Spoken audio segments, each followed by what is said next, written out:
Yann Giano, bonjour. Bonjour Olivier Marin. Président du réseau La Forêt, l'un des acteurs majeurs de l'immobilier en France. Alors vous sortez votre baromètre sur tout d'abord le bilan, la photographie de l'année 2021 sur l'immobilier. Et puis évidemment, on va évoquer avec vous les projections, les éléments clés pour cette année 2022. Ils sont nombreux. Alors tout d'abord, si on s'arrête sur 2021, ça a été une année extraordinaire déjà au niveau des transactions, de l'offre et de la demande. On va le voir en images. Oui, 2021, c'est l'année de tous les records, en volume de transactions évidemment, en progression des prix hélas également, en dynamisme, et personne n'aurait pronostiqué une telle année qui la place sur le podium et en numéro 1 du volume des ventes. Et avec le recul, comment vous l'expliquez finalement? C'est l'effet aussi du confinement qui a accéléré en fait toute une série de tendances? Alors, d'une part, on avait des projets qui n'avaient pas pu se réaliser en 2020, année particulière et pourtant déjà dynamique. Donc, un effet rattrapage d'une part, et puis de nouveaux projets qui sont nés dans les esprits de nos concitoyens, des projets d'investissement, des projets de résidence secondaire, des projets de délocalisation, parfois loin, parfois juste à côté. Donc, tout ça, ça a apporté une très forte dynamique sur ce marché. Alors, un commentaire quand même sur cette photographie, donc sur la demande et l'offre. Là, on est sur l'année 2021. Oui, alors un effet ciseau, on le voit bien, une demande qui ne cesse de progresser, des projets d'achat qui sont partout, des projets d'investissement, et puis face à ça, une offre qui a de la peine et n'arrive pas à se reconstituer. Alors l'exception, c'est Paris, mais on part de niveaux tellement bas que globalement, ça représente 1 ou 2 mandats de vente supplémentaires au sein d'une agence. Et c'est vrai que cet effet ciseau entre la demande et l'offre aboutit sur ce volume de transactions qu'on vient d'évoquer, qui est lui en nette progression. Alors le slide suivant, on va le voir, le slide suivant. Sur le nombre de... Alors là, ce sont les transactions. On est toujours sur 2021, donc plus 20%. Plus 20%. Alors, par rapport à une année, il faut relativiser également une année 2020 qui a été perturbée par un confinement qui a freiné le volume de transactions. Mais ce qu'on voit d'intéressant, c'est que tous les territoires ont repris des couleurs, Paris évidemment, l'Île-de-France et les régions, avec cette nuance sur les prix parisiens. Paris est globalement la seule grande métropole qui a vu ses prix reculer en 2021. Alors, loin d'un phénomène d'exode, on sait que beaucoup de Parisiens sont restés dans leur famille, dans leur résidence secondaire, que beaucoup d'entreprises ont tardé à redémarrer dans Paris. Donc la chose immobilière qui n'était pas nécessairement dans les esprits des consommateurs. Et sur les prix, donc des prix moyens à Paris qui ont donc baissé sur l'année 2021, et partout dans les villes moyennes, on a senti, vous le confirmez aussi du côté de La Forêt, en fait une augmentation assez importante des prix, voire des fois à 2 chiffres. Absolument, c'est ce que j'allais absolument confirmer, une augmentation globale autour de 5% des prix au niveau national, mais sur des stations balnéaires, notamment plébiscitées en Bretagne ou en Normandie, on a pu voir, je pense à Vannes particulièrement, on a pu voir des croissances à 2 chiffres sur tout le littoral atlantique finalement. Slide suivant. Alors là, on va voir le slide suivant. Les délais de vente, très importants. Alors, commentaire, les délais de vente. Oui, les délais de vente, on vend partout en France en moins de 3 mois. On a gagné près de 2 semaines au niveau national. Donc ça traduit la dynamique extrêmement forte, l'engouement pour les projets immobiliers, en tout cas pour les réaliser. Et là encore, on voit Paris qui marque un peu de recul, qui voit ses délais s'allonger de 4 jours en 2021 au profit immédiat de l'Île-de-France, marché de report qui gagne 1 semaine sur les délais. Donc ça traduit extrêmement bien ce qui s'est passé en 2021. Et puis on va voir le dernier slide, donc sur l'année 2021. Voilà, la marge de négociation. Alors la marge de négociation, c'est en effet la différence entre le prix affiché en vitrine, le prix au mandat, et puis le prix qui sera finalement acté, 4,5% au niveau national. Il y a quelques années, on était entre 7 et 8% de négociation. Donc là, on voit encore caractéristique d'un marché extrêmement tendu. Il faut aller vite, on l'a vu sur la slide précédente, ça va très vite et il faut peu négocier. On le voit avec notamment Paris et l'Île-de-France qui sont sur des négociations encore beaucoup plus contenues. Il faut se décider vite et puis ne pas trop faire la fine bouche, en tout cas c'est ce qu'il fallait faire en 2021. Alors c'est ce qu'il fallait faire justement en 2021, on va se projeter bien sûr sur 2022. Est-ce que la donne est en train de changer? Y a-t-il Depuis le 1er janvier 2022, un ralentissement au niveau de l'activité. Alors, le premier trimestre est déjà bien entamé, donc on peut en effet commencer à observer des phénomènes sur le marché du logement.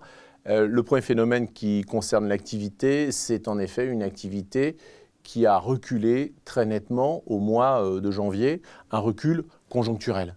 En effet, l'activité immobilière a été également touchée par les cas croissants de Covid qui ont fait que certains biens étaient inaccessibles parce que leurs propriétaires ou leurs enfants étaient isolés, confinés dans leur logement, donc on ne pouvait pas visiter. Beaucoup d'acquéreurs également qui ont suspendu leur visite pour les mêmes raisons. Et puis des collaborateurs de notre réseau qui ont dû également s'isoler ou gérer leurs enfants.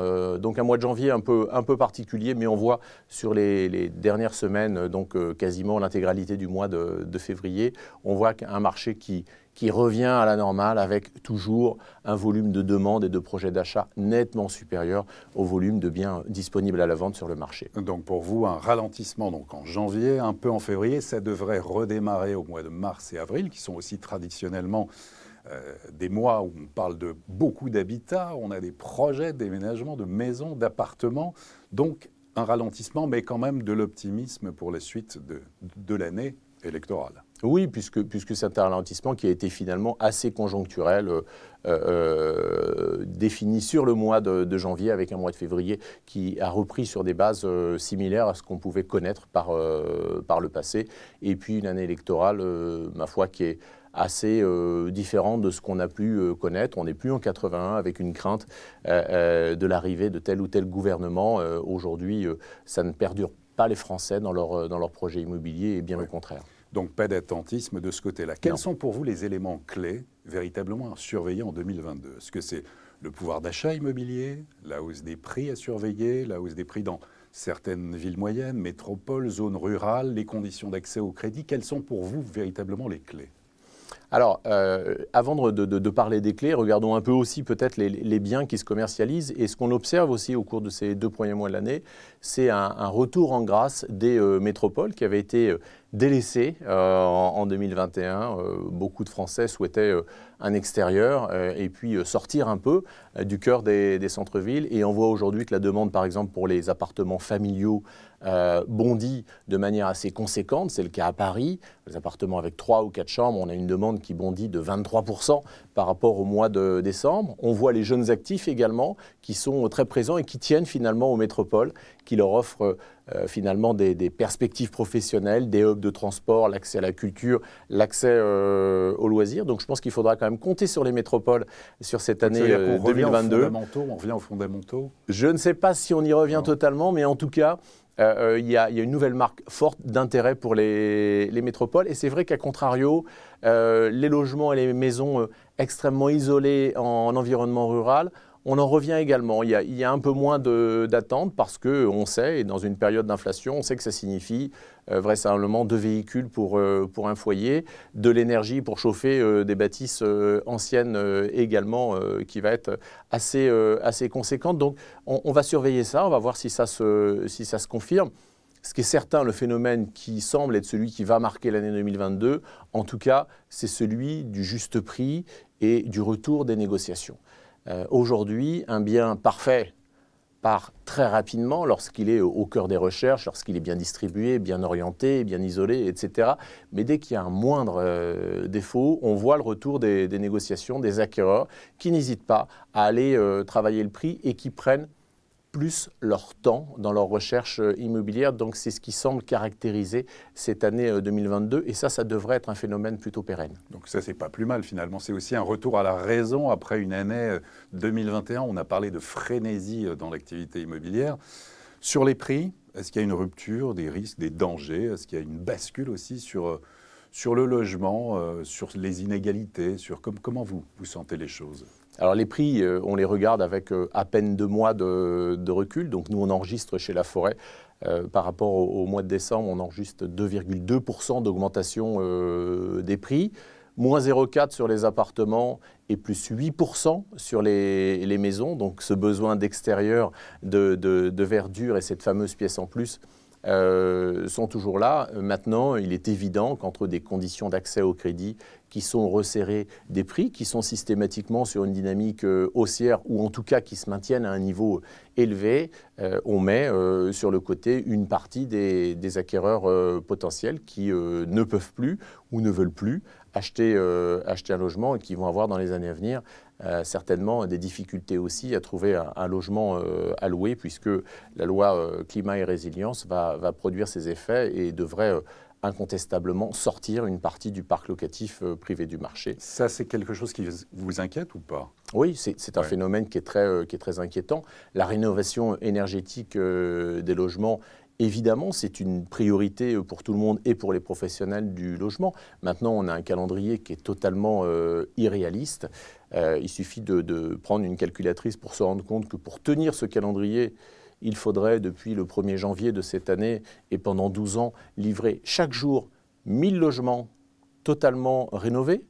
Ça, c'est un premier problème de calendrier. Et puis, il y a un second problème qui est celui du financement des travaux, du budget, du reste à payer finalement une fois que des dispositifs comme MaPrimeRénov', par exemple, ont fait leur effet. Puisque, pour vous donner un exemple, pour faire évoluer un logement d'une classe énergétique F à une classe énergétique D, ça signifie réduire sa consommation de 50%. Et là, ce n'est pas avec 5, 6, 8 000 ou 10 000 euros de travaux qu'on va réussir à le faire. Donc ça, c'est très inquiétant puisque le parc locatif privé, rappelons-le, représente 25% des résidences principales en France.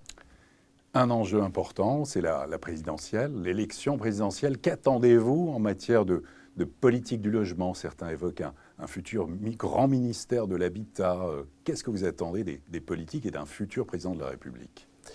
Disons que j'aurais attendu déjà qu'on parle du logement. Ce qui n'est pas le cas, c'est le grand absent du débat présidentiel. Et je crois qu'il faut changer le logiciel sur le logement. Déjà, il va falloir regarder le logement pour l'enjeu qu'il représente. Le logement est au cœur de tout. Au cœur du pouvoir d'achat. On l'a vu notamment avec l'énergie, avec les véhicules.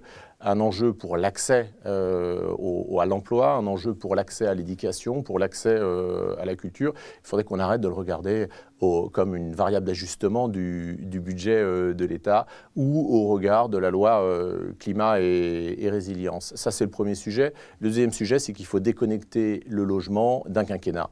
On ne peut pas résoudre la problématique du logement en France en 5 ans.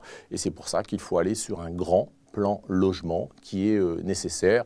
Alors, ce que ce plan pourrait contenir, évidemment, ça passe avant tout par l'aménagement du territoire, parce qu'on ne pourra pas résoudre le sujet du logement sans parler d'aménagement du territoire.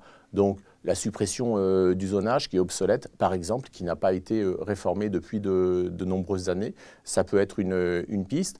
Le dispositif de Normandie qui pourrait être finalement aligné avec les enjeux de rénovation énergétique et avec le calendrier de rénovation énergétique. Et puis, un travail de plus grande proximité avec les acteurs du logement, que sont les agents immobiliers, que sont les fédérations, les syndicats, la filière de rénovation énergétique. Je crois que l'enjeu, il serait là. Voilà pour ces propositions à suivre. Yann Géano, merci beaucoup. Merci Olivier Marin. Et à très bientôt pour une prochaine édition du Club Immo.